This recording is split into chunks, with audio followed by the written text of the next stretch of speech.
Em 1959, quando Fidel Castro anunciou ao mundo que sua revolução era comunista, passou a ser apoiado por Moscou. Com isso, a União Soviética iniciou uma campanha para dominar com a ideologia marxista a América Latina, onde os partidos comunistas formariam grupos de guerrilha armada com dinheiro soviético, repassado por Cuba. No Brasil, foram criadas 29 organizações guerrilheiras, onde Fidel Castro vislumbrou expandir sua revolução comunista. Em 1961, o presidente do Brasil, Jânio Quadros, condecorou o guerrilheiro cubano Che Guevara com a Ordem do Cruzeiro do Sul, sem imaginar que 4 meses antes o Partido Comunista Brasileiro acertara com Fidel Castro o envio de jovens brasileiros para o treinamento de guerrilha em Cuba, com a finalidade de preparar quadros revolucionários que desencadeariam a luta armada no Brasil. As ações armadas já existiam antes de 1964 no governo de João Goulart, através das Ligas Camponesas de Francisco Julião e do Grupo dos 11 de Leonel Brizola.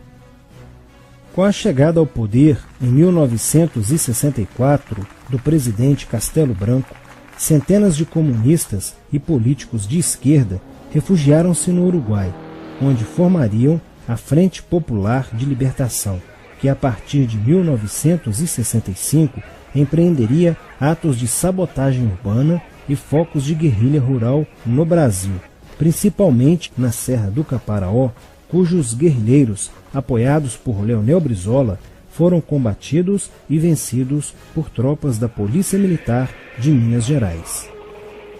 Em 1966, a esquerda brasileira, decidida a tomar o poder à força e em curto prazo, passou a adotar táticas terroristas como as que foram usadas pelo grupo guerrilheiro Ação Popular, que ao explodir uma bomba no saguão do Aeroporto Internacional de Guararapes, em Recife, matou o jornalista Edson Regis de Carvalho e o almirante Nelson Gomes Fernandes.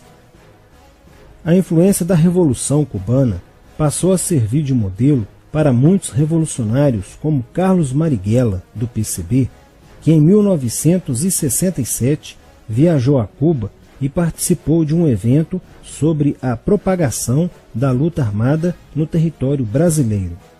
De volta ao Brasil, em setembro de 1967, Marighella criou a Ação Libertadora Nacional, ALN, e começou a recrutar jovens brasileiros entre os estudantes que, depois de preparados ideologicamente, foram enviados a Cuba.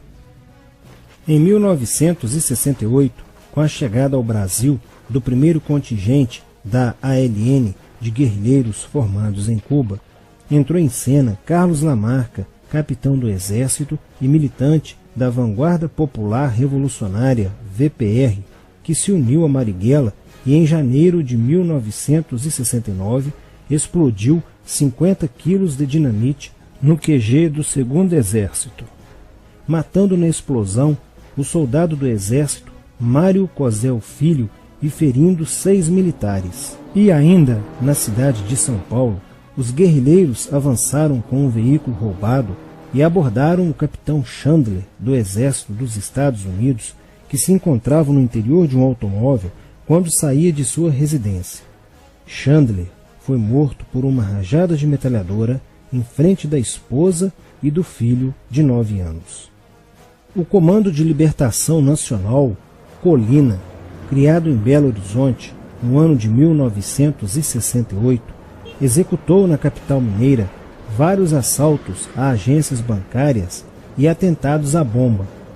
Os guerrilheiros se reuniam durante as sessões de cinema no Cine Caiaca, localizado na área central de Belo Horizonte, para planejarem as ações de terror e guerrilha. A situação estava ficando caótica no país. Os guerrilheiros praticavam atentados à bomba nas grandes cidades, matando e ferindo vários inocentes, aumentando a insegurança e o medo da população, que passou a exigir ações imediatas do governo brasileiro para acabar com a violência praticada pela guerrilha.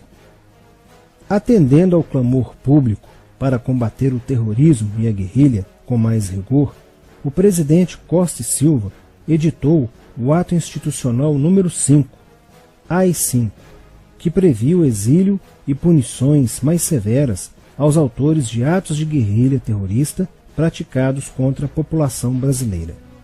Em desafio à nova medida do governo de proteção à sociedade, Carlos Marighella, em 1969, lançou o seu mini-manual do guerrilheiro urbano. Neste mesmo ano, só no Rio de Janeiro, a ALN, para aumentar os seus recursos financeiros, praticou 30 assaltos, sendo a maioria deles contra as agências bancárias. E ainda, em 1969, a ALN, juntamente com o movimento revolucionário 8 de outubro, o MR8, sequestrou o embaixador dos Estados Unidos, Charles Burke. O sequestro foi sugerido pelo guerrilheiro Franklin Martins. Os guerrilheiros exigiram a libertação de 15 presos políticos, dentre os quais se encontrava José Dirceu. A exigência foi prontamente atendida pelo governo militar. A ALN estava prestes a sofrer um grande golpe quando Marighella começou a cair. Após a prisão de um militante de sua organização, no dia 1º de outubro de 1969. Os dados fornecidos pelo militante da ALN preso coincidiram com informações prestadas por outro militante da VPR, que também denunciou o envolvimento de vários religiosos com grupos de guerrilha, entre eles Frei Beto. Quando Frei Fernando e Frei Ivo, também envolvidos com os grupos guerrilheiros, foram presos e logo após interrogados, os religiosos entregaram o ponto de contato de Carlos Marighella, na cidade de São Paulo. No dia 4 de novembro de 1969, o ponto foi cercado pela polícia, onde Marighella, percebendo o cerco, reagiu e foi morto. Depois da morte de Marighella, centenas de guerrilheiros foram presos e mais de 300 armas apreendidas. 2 sequestros de diplomatas, o embaixador alemão Enfield von Hollenberg e o cônsul japonês Nobuo Okushi, foram feitos às pressas, para libertar os guerrilheiros que continuavam presos. Inspirados no marxismo cultural, vários militantes da esquerda brasileira iniciaram a estruturação de uma organização que se infiltrou nas faculdades brasileiras, bem como no meio artístico e cultural, e principalmente nas edições de jornais, setores estes com grande poder de influência sobre a formação da opinião popular. Durante as manifestações, vários militantes comunistas, usando armas de fogo, eram infiltrados no movimento estudantil e disparavam contra os manifestantes, na intenção de colocar a opinião pública contra o regime militar. Com a morte de Marighella, Lamarca havia assumido a posição de líder mítico, que sustentava a esperança na vitória comunista.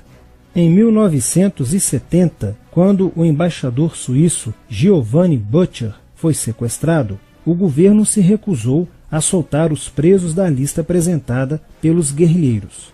Depois de 40 dias de sequestro, os guerrilheiros quiseram matar o embaixador suíço. Porém, o governo militar cedeu e as exigências dos guerrilheiros sequestradores foram atendidas, preservando a vida do diplomata. Na cidade de São Paulo, o cerco sobre a vanguarda popular revolucionária, liderada por Carlos Lamarca, estava se fechando. Isso fez com que Lamarca fugisse para o Vale da Ribeira e montasse um campo de treinamento para a guerrilha.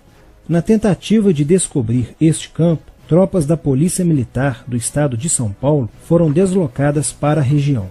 No dia 8 de maio de 1970, um pelotão comandado pelo tenente da Polícia Militar, Alberto Mendes Júnior, foi emboscado e rendido por guerrilheiros da VPR.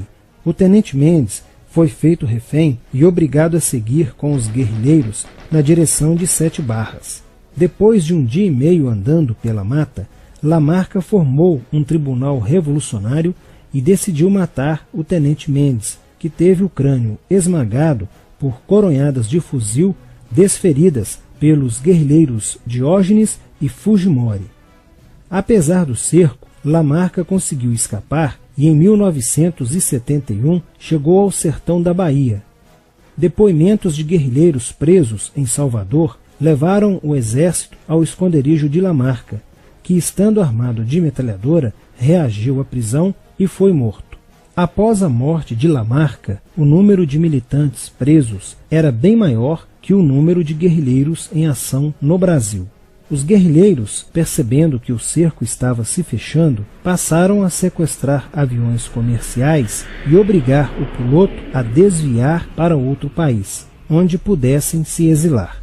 4 desses aviões foram desviados para Cuba. Os guerrilheiros comunistas estavam perdendo a guerra. Os militantes que abandonavam as armas eram acusados de traição nos tribunais vermelhos e executados pelos próprios companheiros, em atos de justiçamento.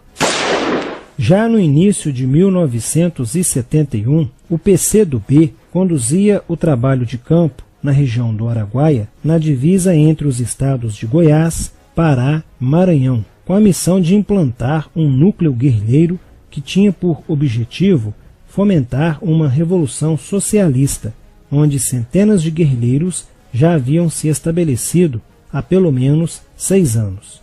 No início de abril de 1972, o presidente Médici enviou à região do Araguaia equipes especializadas em inteligência que, da busca do conhecimento sobre a atividade clandestina, logo efetuaram as primeiras prisões, entre elas a de José Genuíno, primeiro guerrilheiro preso no Araguaia.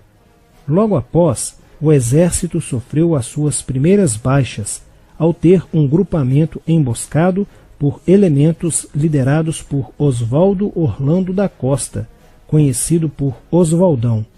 Isso fez com que o exército passasse a empregar tropas convencionais que cercaram toda a região do Araguaia.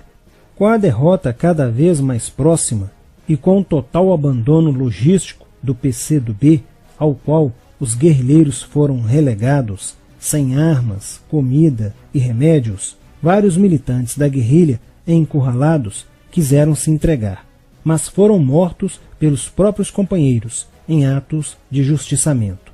Após a morte de Oswaldão e o desmantelamento do comando militar da guerrilha, o cerco do exército se fechou sobre os rebeldes e vários guerrilheiros foram presos.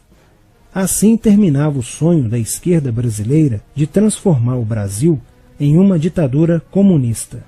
Mas a esquerda brasileira não desistiria de conquistar o poder e retornaria mais tarde com uma tática mais eficiente que a luta armada: o marxismo cultural.